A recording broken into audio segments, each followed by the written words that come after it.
Wait, ano nga ba ang top 4 causes na hypothyroidism? Actually, yung first two ay very obvious, pero minsan namimiss pa rin ng mga patients. So, for example, yung na total thyroidectomy na.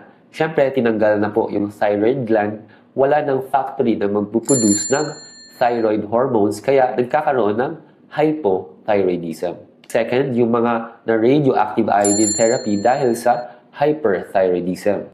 Ang ginagawa ng radiation ay dahan-dahan yung pinapatay yung thyroid gland. Usually through time, hihina na po yung lakas ng thyroid hanggang mawala.